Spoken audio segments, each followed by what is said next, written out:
So I'm a little kid over here, and I never get this way about recruiting. And I just told everybody not to get this way about recruiting or transfer portal or any of that stuff.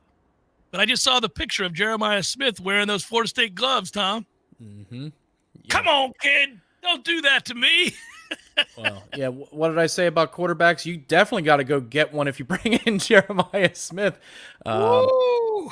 I say, I say that double talk somewhat facetiously, but if you have Hakeem Williams, Jeremiah Smith as your 1 and 2 in no particular order next season, you can get explosive in a hurry offensively. And there's more weapons than that here at Florida State. But if that's how you start the conversation as a passing offense, this is one of those high school players that is immediate plug and play. Yeah, he is. He's because he's well over 200 pounds. He's a freak. He's for lack of a better term, a big, strong, thick kid as a freshman. You just don't see that very often at that age. And he's pretty, I would say, refined. That's the other part of it. When you watch the route running and you watch the fluidity and you see him in and out of breaks and also the big boy catches and all the things, you're kind of going, well, he's ready made.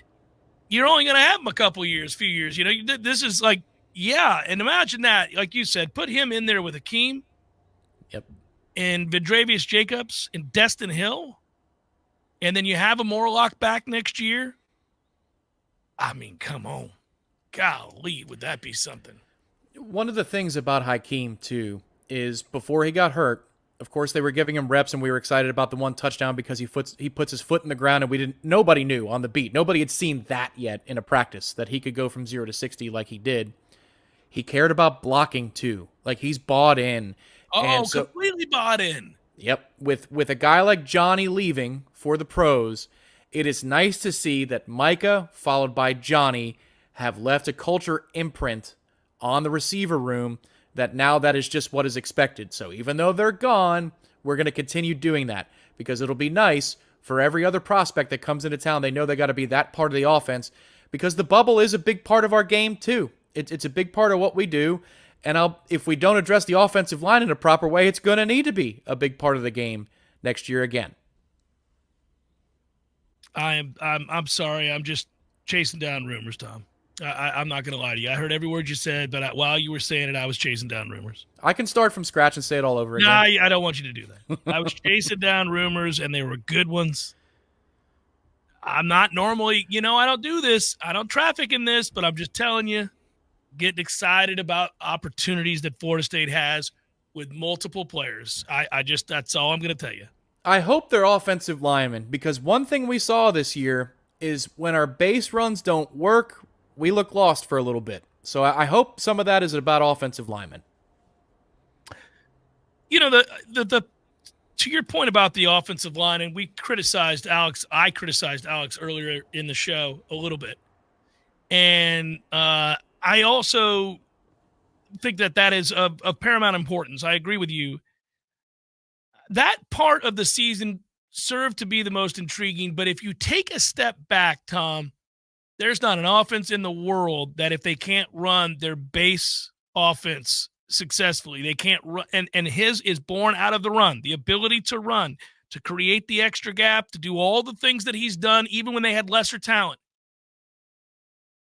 So for me, when you can't do that, yes, we saw Mike swim a little, but I can't think of an offense in the country that if you can't do something fundamental to your core offense, that isn't affected in a negative manner. I just think that's the way it always is. This is why it was frustrating to constantly having to kind of change game plans week to week, like above and beyond what's normal, because you didn't know if you could execute some of the basic stuff that you like to do in the offense. And I really commend Mike because even with that, now I know this was trending and this is before the Jordan injury, but this offense was trending in the wrong direction. Now, that didn't mean they should have been excluded from the playoffs, period. But this offense was beginning to sputter because they couldn't block it up in the run game. And that got to be more and more frustrating, culminating with the entire first quarter of the North Alabama game, and which led to Jordan taking off because he felt he had to. And this was, really aggravating. And the hope is that, yes, you don't go through another year of that, by the way.